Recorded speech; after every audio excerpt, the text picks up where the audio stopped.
Ngira ngo nk'uko mwagiye mubibona, tugiye kuganira hamwe turebe uburyo bw'Imana bwo gukiza. Uyu munsi nibwo turi buze kurebaho. Turaza kwifashisha urwandiko rw'Abaroma, igice cya gatatu umurongo wa 21 kugera kuri 31, dushobora kugera no mu gice cya 4 cy'Abaroma, ariko aho niho tuza kuganira. Aha rero ni ahantu hakomeye cyane ho kwitondera, kubera ko ndagira ngo nkubwize ukuri mu gihe cya none ko udashobora kugera mu ijuru udasobanukiwe bino bintu tugiye kumva. Aha niho rero niba tujya twumva ngo amarembo y'ijuru, hari igihe abantu bicara bakavuga ngo twari mu masengesho, kumvaga tumeze nk'abari ku irembo ry'ijuru. Dore rero irembo ry'ijuru ni aha ngaha riri. Ahantu tugiye kuganira uburyo bw'Imana bwo gukiza, kubera ko hariho ibintu byinshi abantu bita uburyo bw'agakiza. Ndahamya neza ntashidikanya, abantu bose ubabajije niba ari nk'abantu 100, ugafata abo bantu 100 ukagenda umuha buri muntu wese umubwira uti mbwira, nyamuneka mbwira wowe ibyo wita uburyo bw'Imana bw'agakiza, icyo wita agakiza ni iki? Ntutangazwe rero no kubona ko niba bafashe abantu 100, abantu bagera muri 90 bazakubwira ibitandukanye, ugasanga ni nk'abantu 10 nibura bahuriye ku kintu kimwe, bagahuza n'icyo Bibiliya ivuga cyitwa uburyo bw'Imana bwo gukiza. Nituvuga uburyo rero bw'Imana, ubwumve nk'uburyo bukomeye, kubera ko abantu benshi rwose bwarabisobye, barabuhishwe, amaso yabo arabuhishwe, babuvuga mu buryo butandukanye, ariko ntibanacukumbure muri Bibiliya kuko uwo mwanya ntibawufite, ahubwo bafite umwanya wo kuvuga ibyo batekereza, ntibafite uwo kuvuga ibyo ijambo ry'Imana rivuga. Ariyo mpamvu ari ingenzi kumenya ubu buryo bw'Imana. Iyo umuntu avuze uburyo rero, tuvuze uburyo ntago ari bya bindi nyine kwa kuboko dukoresha kw'iburyo, oya.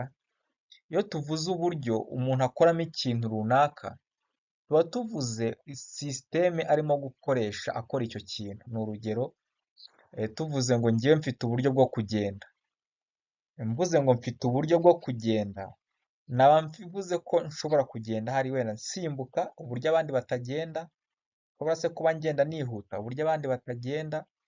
Mvuze urugero ngo njye mfite uburyo bwanjye bwo kwiga cyangwa se kuvuga, mba mvuze ko uburyo mfite bushobora kuba butandukanye n'ubw'abandi, cyangwa se hari abandi tubuhuriye ariko tubikora mu buryo bw'umwihariko, mu buryo butandukanye. Rero n'aha ngaha nituvuga ngo uburyo bw'Imana bwo gukiza, wumve ngo abantu bashobora gutekereza mu mitekerereze yabo bakavuga ngo ngewe ngenekereje ndumva umuntu akizwa gutya, ariko Imana yo rwose ivuga ko hari uburyo bwayo bw'agakiza, uburyo ikizamo umuntu, uburyo yagennye bwo gukizamo umuntu. Ni ukuvuga ngo niba ikiza gutya, nta bundi buryo buhari, nubwo hari abantu bibwira mu bundi buryo butandukanye. Uyu munsi rero ubwo buryo nibwo tugiye kurebera hamwe.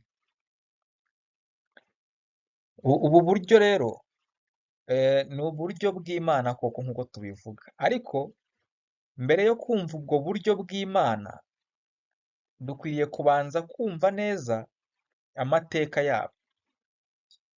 Imana ubu buryo irimo kuvuga ntabwo ari uburyo bwapfuye kubaho ngaho gusa, ahubwo ubwo buryo bwagiye buhitura uhereye kera kose, mbere y'iremwa no kugeza ku gihe cya Adamu na Eva. Buriya hari igihe abantu babitekereza bagatekereza agakiza, bakavuga bati ibintu by'agakiza bishobora kuba birimo gutangira kuri Adamu kuko niwe wa mbere tubona muri Bibiliya. Oya, ntabwo ariho bitangirira. Wenda dushobora kubona ibyanditswe bike, nubwo iryo ari isomo ku ruhande ukwaryo, ariko uyu munsi naho turabibonaho gatoya. Uburyo bw'Imana butangira ahubwo Imana irema isi. Igihe mbere na mbere rwose, mbere yo kuremwa kw'isi, Imana yagennye ubwo buryo mbere yo kurema. Rero ubwo buryo bwayo ni ibintu byinshi hano abantu bakwiye kwibaza. Ese niba tuvuze ngo Imana yagennye uburyo bwayo mbere yo kurema, yaba yaranagennye uburyo abantu bacumura? Oya, kubera ko tubona mu ijambo ry'Imana hatubwira ko Imana idashobora koshywa n'ikibi. ahubwo nibyo ibintu rero iyo tuvuga ubwo buryo umuntu aba akwiye kubanza no gutekerezaho mu by'ukuri akabwumva akibaza ibyo bibazo ko Bibiliya irimo kugaragaza ko ubwo buryo bwagenwe mbere y'uko Imana irema ijuru n'isi, byagenwe gute kandi umuntu ataracumura, ese byaturutse ku ki, byagenze bite? Ibyo rero ibyo bisubizo umuntu uko abyibazaho niko arushaho kubumenya ubwo buryo no kubwizera koko, akamenya impamvu ari ubw'ukuri. Ariko uretse n'ibyo gusa turimo kuvuga hano, reka tubanze turebe noneho mu itangiriro umuntu agicumura. Urahita ubona neza ko ntabwo ko abantu batumviye Imana, Adamu na Eva, umuremyi arabahana ariko abereka ko afite uburyo yagennye azabatunganyamo. Babyeretswe uwo munsi bagicumura. Kuri uwo munsi wo gucumura ni nabwo Imana yaberetse ko uwo mugambi uhari, ariko biza atari ikintu gitunguye Imana, ahubwo ari ikintu Imana ije kubahishurira ko izakora, ko igiye kuzashyira mu bikorwa. Reka wumve Itangiriro igice cya 3 umurongo wa 21, haravuga ngo Uwiteka Imana iremera Adamu n'umugore we imyambaro y'impu irayibambira. Aha ngaha nitubibona Adamu na Eva bari bacumuye, murabizi, biremeye ibicocero nyine kugira ngo babashe guhagarara bikinze ubwambure bwabo, kuko bari babibonye ko bambaye ubusa, bikinga ubwambure bwabo kugira ngo baze guhagarara mu maso y'Imana badakozwe n'isoni. Imana yo rero kuko ibarusha kureba nyine yaraje yabibona ko bambaye ubusa, bavuga ngo ninde wababwiye ko mwambaye ubusa? Aho ntabwo mwariye ku giti nabujije kuryaho bigatuma mumenya ko mwambaye ubusa? Rero izi soni z'ubwambure wenda si ikindi turimo kuvuga, ni uko igihe cyose umuntu yakoze ikintu byari ishusho hariya barimo kutwereka. Ubundi urabizi ko ntabwo watinya guhagarara mu maso y'Imana kameme wambaye ubusa. Ibyo ntiwatinya ntabwo urabizi, mbere bahagararaga mu maso y'Imana bambaye ubusa ntibakorwe n'isoni. Icyo si cyo cyari ikibazo, ahubwo ikibazo cyari uko bamaze gucumura ntibabe bagifite kureba mu mugambi w'Imana, ahubwo bangiritse nabo ubwabo kuko batandukanye n'ubwiza bw'Imana. Batangiye kubona noneho uburyo Imana yabaremye ari bubi. Babona ibyo bintu nyine Imana yaremye, umubiri wabo n'uburyo uremye bakojeje isoni, ntabwo ari abo guhagarara mu maso y'Imana. Cyari ikimenyetso kigaragara kwangirika kwa muntu guturutse ku cyaha. Uwo muntu rero ameze gutyo, Imana yo yahise imwereka ko hari uburyo yagennye noneho bwo izahagarika abantu ntibakorwe n'isoni z'ibyaha byabo, atari uko bambaye ibyo bicocero bari biremeye, ahubwo noneho undi mwambaro uzaboneka ari umwambaro uzaboneka hamaze kumeneka amaraso. Kuva rero mbere yo kuremwa kw'isi kugera ku gihe cya Adamu, tubona Imana ibishura muri ubwo buryo ko uwo buryo bwayo bwo guhagarika abantu mu maso yayo buhari, kandi Imana ariyo izabukora.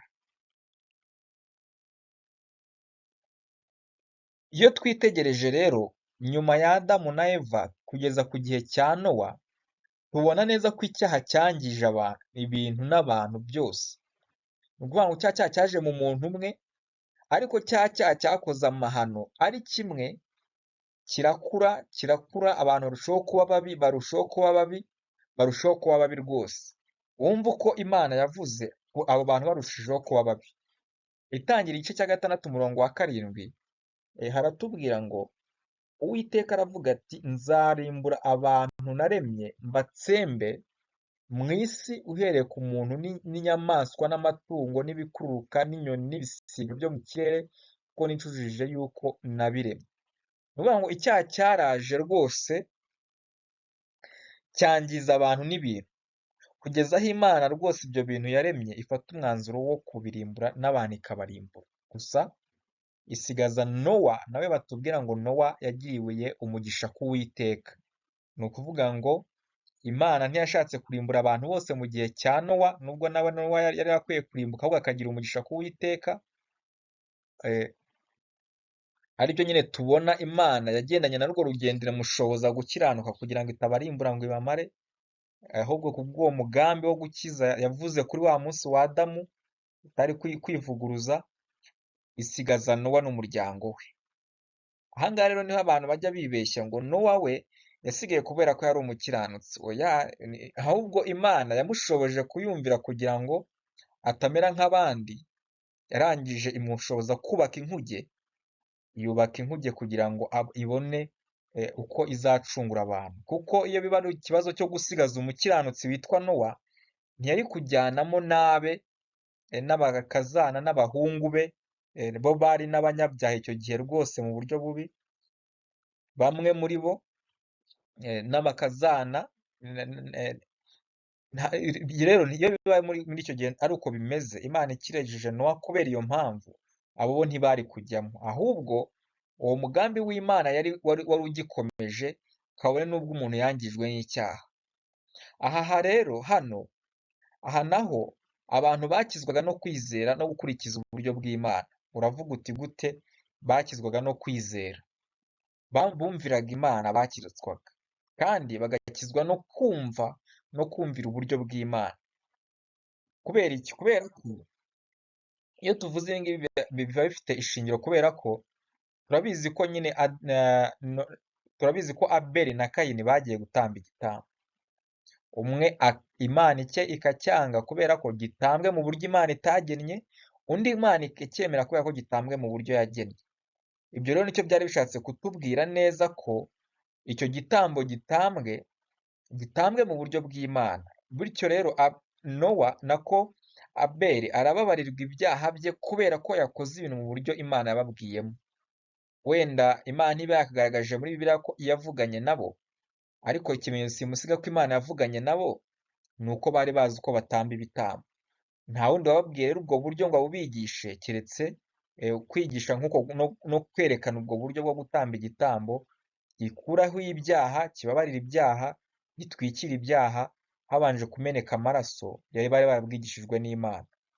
Umwe rero ntiyabikoze mu buryo bw'Imana, undi abikora mu buryo bw'Imana, bityo umwe ibyaha bye biratwikirwa, undi ntibyatwikirwa. Rero iki gihe nacyo abantu bakiraga no ibyaha byatwikirwaga, nuko byatwikirwa babikoze mu buryo, baciye mu nzira, banyuze mu buryo bashyiriweho n'Imana. Kandi waca mu yindi nzira itari iyo ngiyo, mu bundi buryo bwawe wihimbiye buhimbano, ibyo bintu ntibikunde.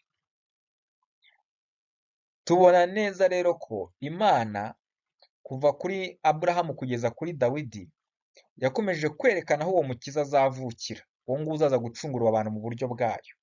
Iyo utangiye Matayo barakubwira ngo amasekuruza ya Aburahamu, amasekuruza ya Yesu Kristo mwene Aburahamu mwene Dawidi ngaya. Bashatse kuvuga iki?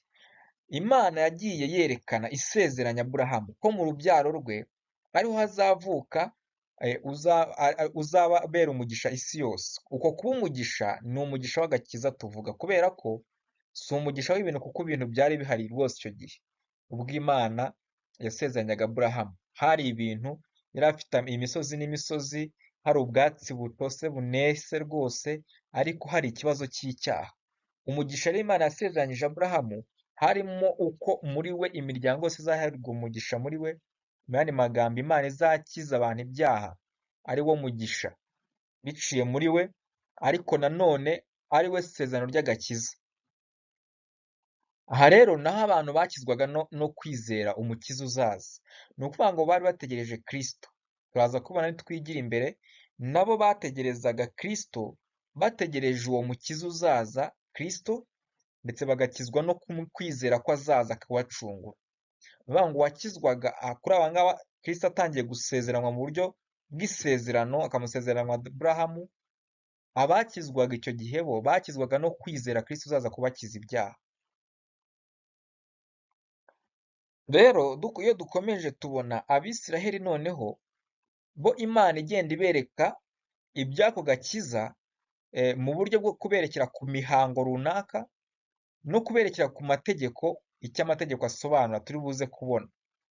Rero amategeko n'imihango byasobanuraga icyo Kristo azaza gukora, ari byo byatumaga abo bantu bakizwa, nabo bagakizwa no kwizera icyo Kristo azaza gukora. Ariko imihango bakomezwaga kuyerekwa. Natanga ingero zimwe muri yo rwose. Nibuka mu gihe cyo kuva muri Egiputa, babaga umwana w'intama bakamusangira, bagasiga amaraso ku nkomanizo bagakira. Ubwo bwari uburyo Imana yerekana ngo hari uburyo nzaza abantu bafite ikimenyetso cy'amaraso bizeye bagakira ubwo nzaba ndimbura isi yose. Byari ibintu Imana yagendaga yerekana, ikabaha amategeko ababwira ngo ntugakore iki, ntugakore iki, ntugakore iki. Rero uko bagendera kuri ayo mategeko bakabona amategeko abarenze, kuko yo akiranuka arenze gukiranuka bafite, byari ikimenyetso kiberekana ko bakeneye umukiza ubakiza ibyo byaha.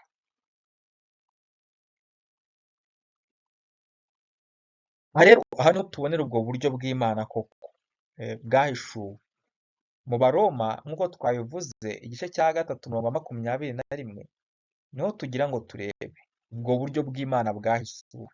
Hatangira hatubwira ngo iki? Hatangira hatubwira ko batangira n'ijambo ryitwa ariko noneho hariho gukiranuka kw'Imana. Iyi ariko noneho ni ukuvuga ngo ariko ni bya bindi yatangiye kuvuga, hari ubuzima bari babayemo, bari basanzwe bazi n'imibereho bari basanzwe bafite, ariko noneho ni ukuvuga ngo ibindi agiye kubabwira nubwo bimeze gutyo, hariho gukiranuka kw'Imana kwahishuwe kudaheshwa n'amategeko, nubwo amategeko n'ibyahanuwe ari byo biguhamya. Nk'uko tumaze kubibona, ya mategeko n'ibyahanuwe byahamyaga ubwo buryo Imana izakizamo abantu. Uyu munsi iyo ubajije umuntu, kenshi abantu benshi tujya tuganira ndabaza ngo uzajya mu ijuru? Biratangaje ko bamwe bambwira ngo nzajya mu ijuru, namubaza nti kubera iki? Akambwira ngo ni uko nabatijwe. Kubera iki? Ni uko nakoze ibi n'ibi. Kubera iki? Ni uko ndirimba muri korali. Kubera iki? Kamemu ndagerageza. Bamwe bavuga ngo kamemu ndagerageza. Ariko noneho umva ubwo buryo butandukanye n'ubwo ngubwo abantu basubiza. Ntabwo kubatizwa ari bwo buryo bw'Imana, nubwo biza nyuma y'ubwo buryo bw'Imana. Ariko noneho hariho gukiranuka kw'Imana kwahishuwe. Kwahishuwe kubera iki? Kwasaga nk'uguhishwe, ntabwo abantu bakubonaga mu buryo bw'umwuzuro. Twabonye ko mu bice bya mbere hatugaragariza ko umuntu Imana yagendaga imuhishurira mu buryo bw'imboneranyi butagahishuwe, butaziguye, mu buryo buterekana imbonankubone ngo umuntu avuga ngo ikigenderewe ni iki ngiki. Abantu bajyaga rwose babibona, ariko ntibasobanukirwe ibyo ari byo. Bwari bumeze nk'uburyo buhishwe, nubwo hari abo bwakizaga, ariko bwabaga bumeze nk'ubuhishwe. Ariko noneho ubwo buryo ngo bwarahishuwe kandi ntabwo buheshwa n'amategeko, kandi ayo mategeko n'ibyahanuwe nibyo biguhamya.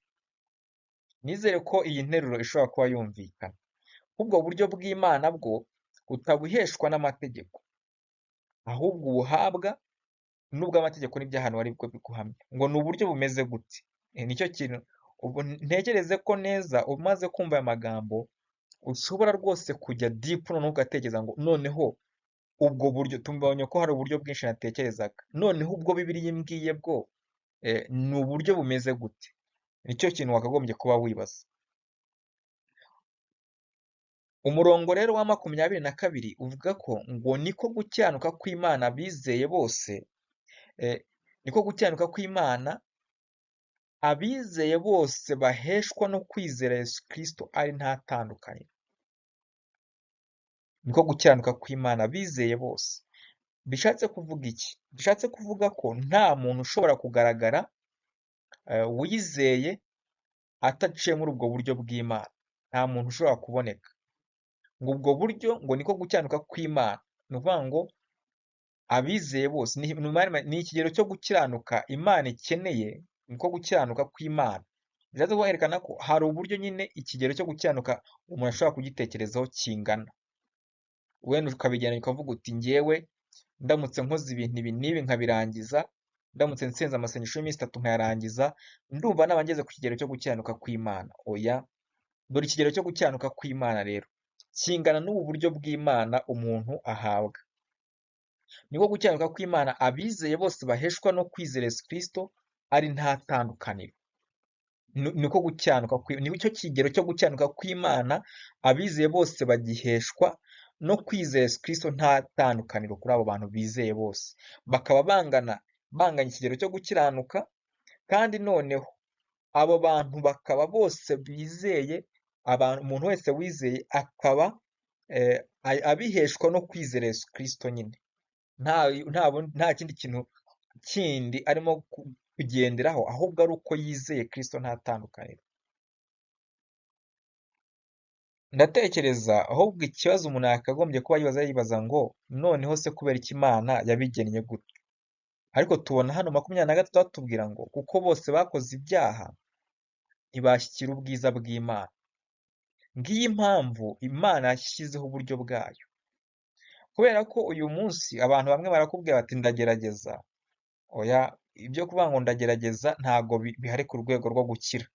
Kubera ko wagerageza ute ntago wagera ku kigero Imana ikeneyeho umuntu utunganye, ikeneye ishaka.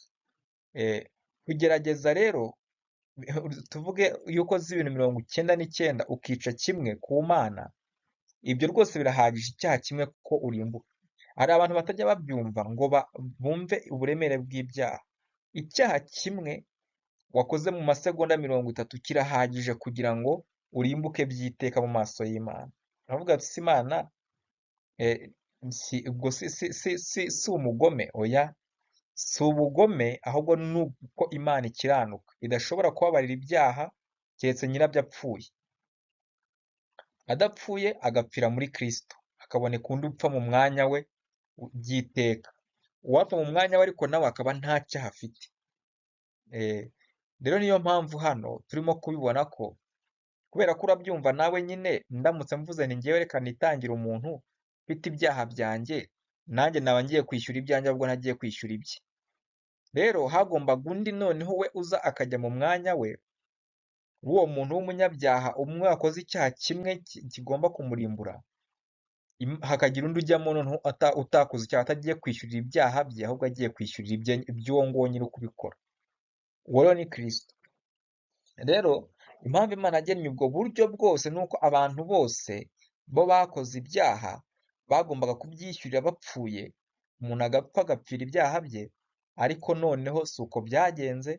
Imana yashimye kuduha Yesu kugira ngo idukize ntidupfe, idukirishe uburyo bwayo, kandi kubera ko twakoze ibyaha twese tudabasha kwiyishyurira cyangwa se ngo havemo umwe muri twebwe abyigerekeho kuko ntabyo afite, ahubwo akize iby'abandi. Ahubwo kubera ko twese twari dufite ibyaha, ibyatumye rero tudashyikiye ubwiza bw'Imana. Ariko ubwiza bw'Imana hano tuvuga ni icyubahiro cyayo tutabereyeho Imana. Ibi nubyitegereza uzabibona kubera ko umuntu uvuka, iyo umuntu avuka wese avuka adashyikira ubwiza bw'Imana nyine. Aho umuntu ibintu akora, umuntu ashobora nko kujya ku rusengero cyangwa se akajya muri korali atabikoreye ngo reka njyeyo kubera icyubahiro cy'Imana, ahubwo avuga ati oya, umukristo akwiye kwegerezanya n'abandi bakajya bamusura nawe akabasura. Ni ibitekerezo nk'ibyo ngibyo tuba tubaramo imibare yacu iyo tutarakizwa. Umuntu utarakizwa rwose ntashobora gukora ikintu ku bw'icyubahiro cy'Imana. Bajya gusura abaturanyi avuga ati abaturanyi noneho bazagira ngo iki nintasura kanaka bazavuga bati ndi umurozi, mbe igicibwa ku gasozi, none rero reka nizigame ngire neza.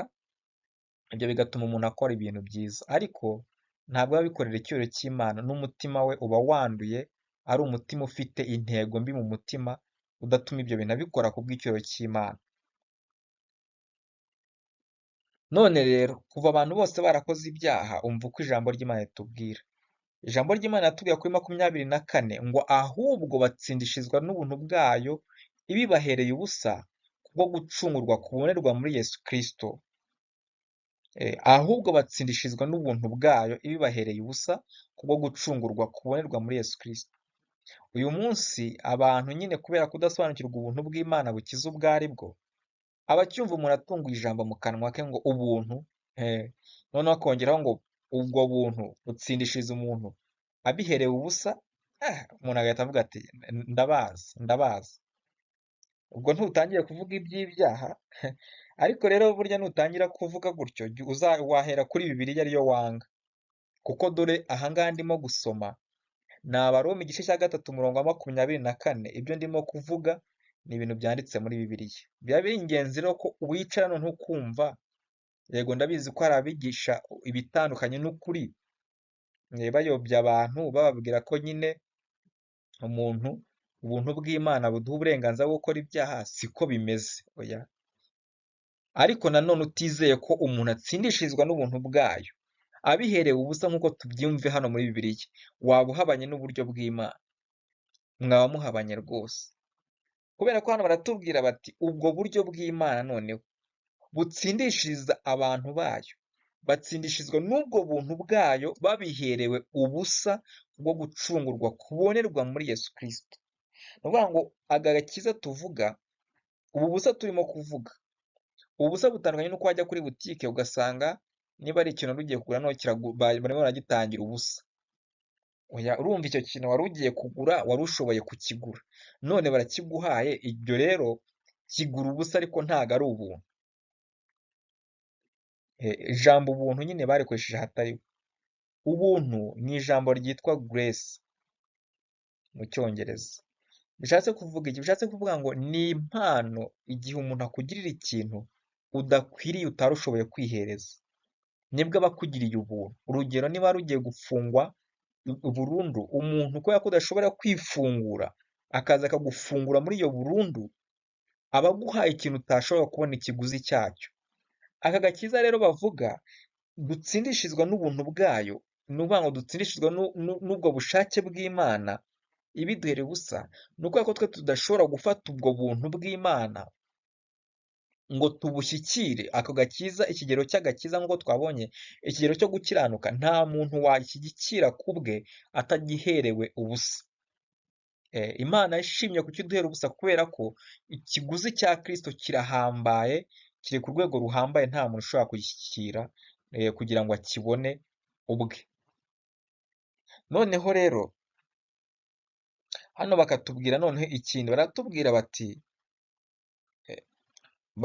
bati niwe Imana yashyizeho kuba impongano y'uwizera amaraso ye, kugira ngo yerekane gukiranuka kwayo kwayiteye kwirengagiza ibyaha byakozwe mbere icyo gihe, ubwo Imana yabyihanganiraga.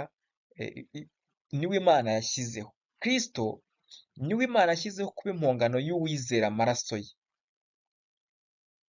Iyo tuvuze impongano tuba tuvuze iki? Iyo tuvuze impongano ni uko hari ikintu hongera kugira ngo uze kugira ikindi kintu ubona. Kristo rero nawe yagiye mu mwanya w'umuntu w'umunyabyaha tuvuga nk'impongano, aho kugira ngo yakirwe mu maso y'Imana, Kristo ari we ubigiramo uruhare, ari we ubisimbura, ari we uhongerwa, ari we mbega shingiro ryo guhagarara amaso y'Imana. Kubera iki se Imana yabikoze ityo? Ni uko nyine byari ukugira ngo ibone uko yirengagiza ibyaha byakozwe muri icyo gihe, ubwo Imana yabyihanganaga. Mu yandi magambo, icyo bishatse kuvuga ni iki? Ni uko Imana itakwihanganira ibyaha ngo ibireke bidahanwe, keretse ibanje kubihana rwose nk'uko tubibona.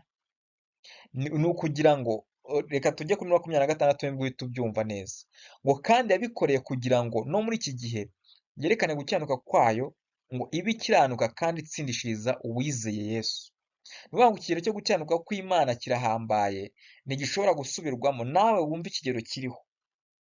Sinzi uramutse wumva icyo umwana w'ikinege asobanuye. Umwana w'ikinege uri mu gituza cya se, ni ukuvuga ngo niwe mwana wenyine uba ufite, uba ushaka kwerekaniraho urukundo rwose, ushaka kuvuga ngo uyu mwana rwose mwerekaniraho ibyiza byose mfite, ibitekerezo byiza n'urukundo rwa nyuma rubaho n'urwo mfite, ngwereke uyu mwana wanjye w'ikinege, mwereke ko mukunda. Noneho rero umva rero, uzi ko iyo umuntu aza kuba ari n'umuntu umwe, kiriya cyaha Adamu na Eva bakoze ku minota itarenze 5 mu gicamunsi, icyo cyaha cyonyine nk'uko twabibonye Kristo ari kuza akagipfira kugira ngo Imana ibone uko ibabarira abantu. Ntabwo Imana rero yavuze ati noneho mbuze uko mbigenza, reka ntange Kristo agenda apfe kugira ngo mbone uko ncungura abantu, dore ngonzwe n'ubutabera. Oya, ahubwo byaranashobokaga ko Imana yavuga ngo ibyo byaha rero ndabibabariye, ndabiretse, simbyitayeho, kujya ishaka tukabaho iteka ryose, kubera ko nyine niyo yabigenaga. None ugira ngo kubwira Adamu na Eva ngo nurya kuri iki giti nzaguhana, ni Satani wari umugiriye inama? Cyangwa se yarimo kubikora kugira ngo yereke Satani ko atandukanye nawe?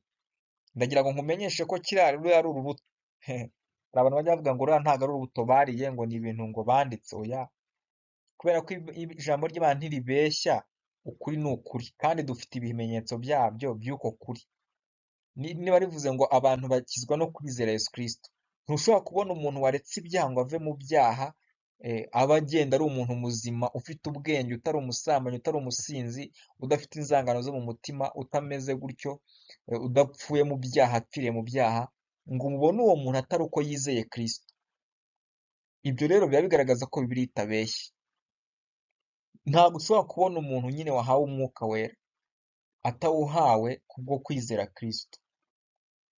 Nubwo nyine abantu umwuka ashobora kuza ku muntu runaka, ariko wa mwuka rero utura mu muntu akagira imitekerereze yinditse, akavuka ubwake, ukabona ko yabaye icyaremwe gishya.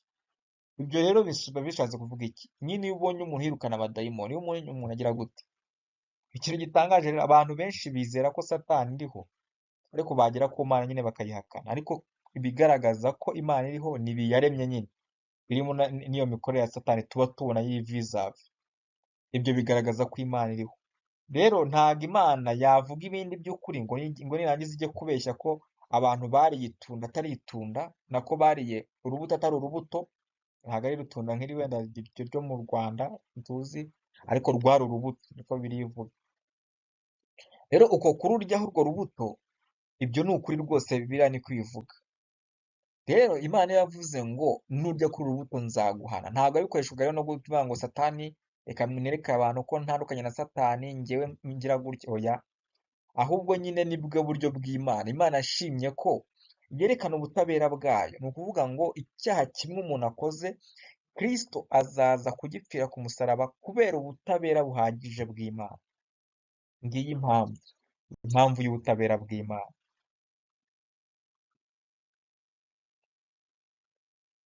Ndagira ngo rero twongere tubirebe neza, tubyitegereze. Ubwo buryo turimo kuvuga ntabwo ari uburyo bwanjye uyu munsi ntekereje. Nukomeza gusoma urabona ko n'ubwo buryo turimo kuvuga si n'uburyo nyine buhimbano cyangwa se buhangano bw'imitekerereze y'abantu, ahubwo bugaragara ko ari uburyo bw'Imana, kuko kubera ko butsindishiriza umuntu. Umva iyi mirongo ikurikira 27 uko havuga mu gice cya 23. Wumve haravuga ngo none se twakwirata iki? Ntacyo. N'ayo mategeko yabitubujije. Ibiki turimo kuvuga? N'ayo mategeko yabitubujije. Ni ibiki hano barimo kuvuga? Ni ibyaha, sibyo? Ni imibereho nyine idahura no kwizera. None ni iki? Ni ay'imirimo? Ni uko nyine hari ibintu twakoze runaka kugira ngo tureke gukora ibyaha? Abizeye, hano turavuga abizeye. Ahubwo twabibujijwe n'amategeko yo kwizera. Abizeye babibujijwe n'amategeko yo kwizera. Wenda iyo umuntu afite umwana nibwo ashobora kumva iki kintu turimo kuvuga. Ushobora guha umwana amafaranga y'ishuri rwose ngo ajye ku ishuri kwiga, ukayabona kugoye, nawe ukagenda umugira inama ukavuga ngo mwana wanjye uramenye, uzitwararika. Ariko ayo mategeko n'iyo mirimo urimo kumubwira n'ibyo yabonye ntabwo bishobora kumubuza gukora ibyaha. Ahubwo dore abizeye Kristo, amategeko yo kwizera niyo aba atuma badakora ibyaha. Kubera iki? Kuko duhamije yuko umuntu atsindishirizwa no kwizera, atari imirimo itegetswe n'amategeko. Gutsindishirizwa turimo kuvuga, nibyo twahoze tuvuga, ni uko umuntu aba atsinze urugamba. Ni ukuvuga ngo aba atsinze urubanza. Abatsinze urubanza rumuriho, rero hano barashyiraho zwa, kubera ko ni ugutsindishirizwa. Ntabwo uwo muntu we yahagarara ngo atsinde mu rubanza avuge ngo imirimo itegetswe n'amategeko nakoze, iyo mirimo rwose iranyemerera gutsinda mu rubanza. Oya, ahubwo umuntu atsindishirizwa no kwizera Kristo. Atsindishirizwa no kwizera Kristo. Rero uwo Kristo waje ni uw'Abayuda bonyine? Oya, ni uw'abanyamahanga. Ni Kristo waremye abantu bose. Ubwo rero ari umwe azatsindishiriza Abayuda, abatsindishirize kubwo kwizera, n'abanyamahanga nabo abatsindishirize kubwo kwizera. Nibyo turimo kuvuga hano. Kandi ubwo Imana ari imwe izatsindishiriza abakebwe kubwo kwizera n'abatakebwe nabo ibatsindishirize kubwo kwizera. Bose ibatsindishirize kubwo kwizera. Ubwo buryo bw'Imana rero urumva ko budatandukanye rwose ku bantu bose ari bumwe. Ntabwo abayuda bahabwa uburyo bwabo ngo bakurikize amategeko, bahabwa ubwo buryo bwabo, abanyamahanga bo bazatsindishijwe no kwizera. Oya, ahubwo kubera ko Imana ari imwe kandi iki kigero cyo gukiranuka kw'Imana kikaba kingana ku bantu bose, bazatsindishizwa bose kubwo kwizera Kristo nta tandukaniro. None se duhirize ubusa amategeko kwizera? Ntibikabeho, ahubwo turayakomeza. Hano rwose impamvu ki Pawulo avuga ibi bintu ni ukubera ko nk'uko twabibonye hejuru, iyo tugeze ku gukiranuka aho umuntu ahabwa gutsindishirizwa, ntabwo amategeko abigiramo uruhare. Nubwo amategeko aba yahoze avuga ko ubwo buryo bw'Imana buhari, rwose aba agiye ku ruhande, akaba ari ku ruhande aho, ariko adashobora gutuma umuntu agera ku kigero gishyitse cy'Imana. Ariko noneho Pawulo akavuga ati none ubwo ayo mategeko atadufasha gukiranuka, tuyahinduza ubusa kwizera. Ati ntibikabe, ahubwo turayakomeza. Bishatse kuvuga iki?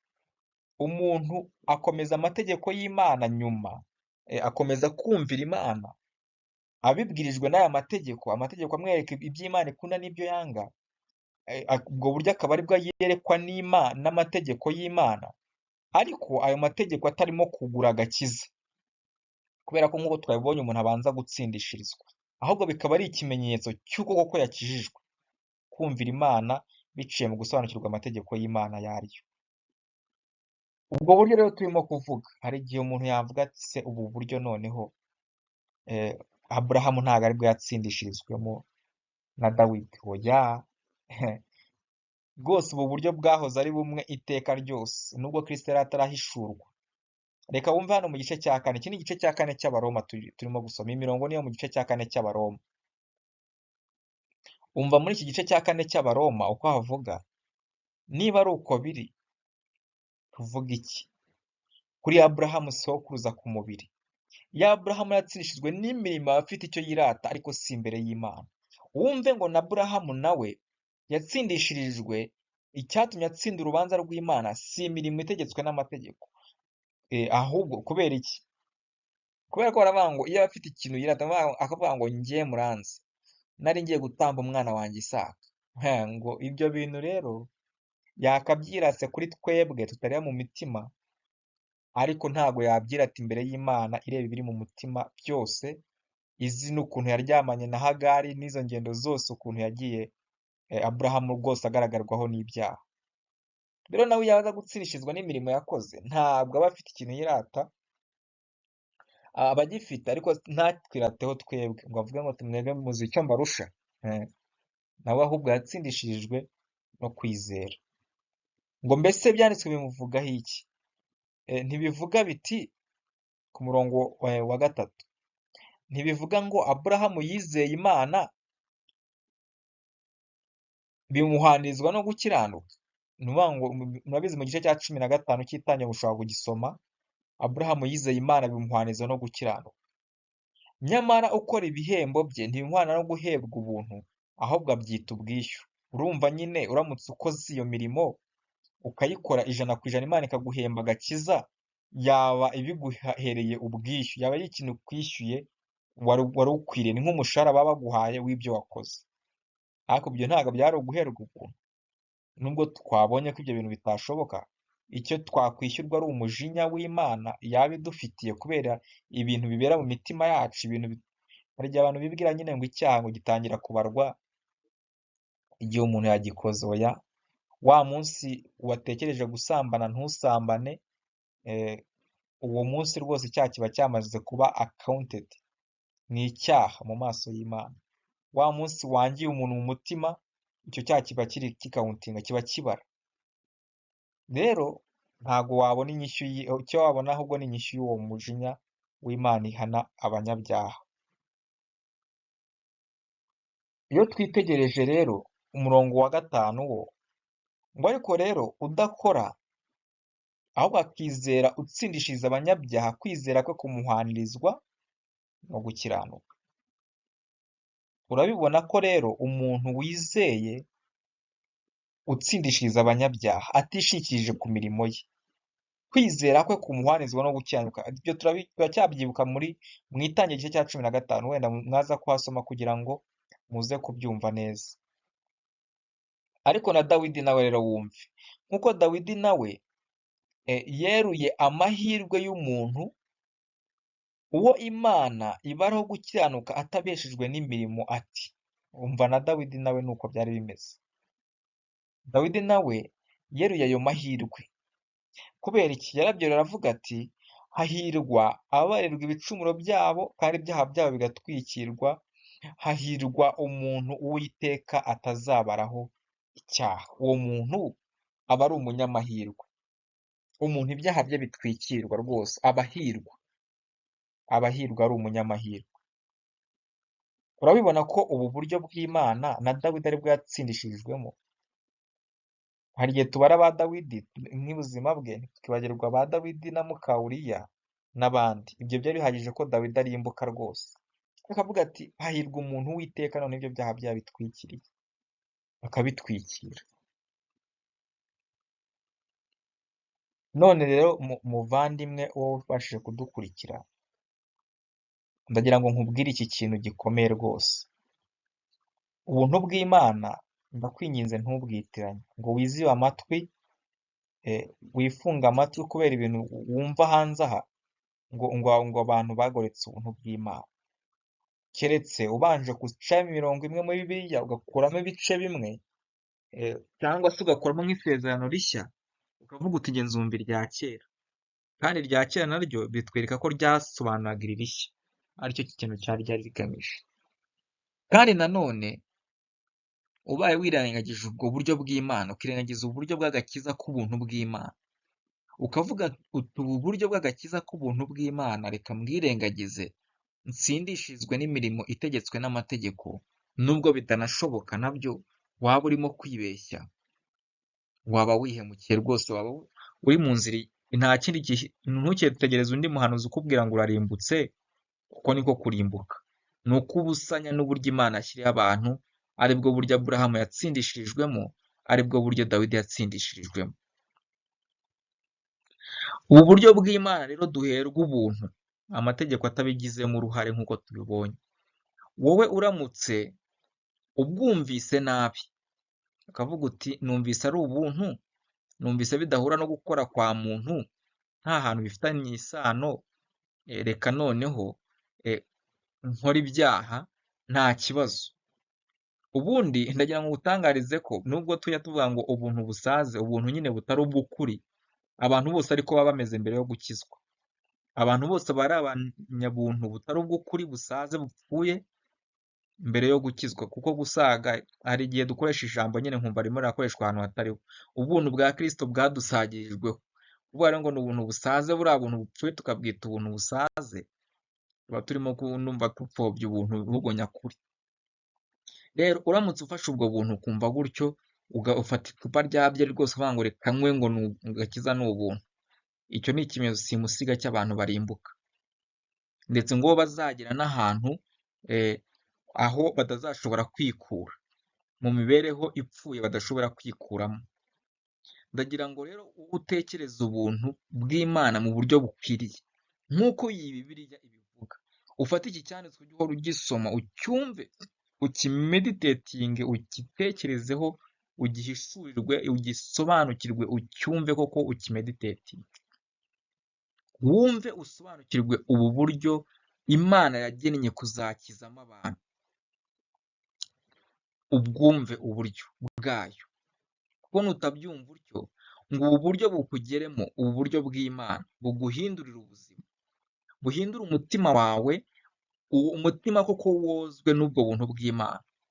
Hari igihe abantu bavuga bati noneho iyo umuntu amaze kumenya gutsindishirizwa, hasigara ikindi kibazo, hasigara ikibazo cy'uko ubwo usigara ajya gukora ibyaha, avuga ati uburyo bw'Imana, ngo no gukomeza kwizera akumva ko bidashoboka. Oya, kubera ko ubu buryo bw'Imana buduha kwizera Kristo, ubu buntu bw'Imana bunaduha ubundi buntu butuma tubaho tudakora ibyaha. Aribyo Pawulo yavuze ati, mbese twakwirata iki? N'ahe mategeko yabitubujije? N'ahe mategeko yatubujije gukora ibyaha? Ntayo. N'ay'imirimo se? Imirimo itegetswe n'amategeko, ibyo umuntu akora byatuma agira umutima udakora ibyaha? Oya, kuvuga ngo ahubwo ni amategeko yo kwizera.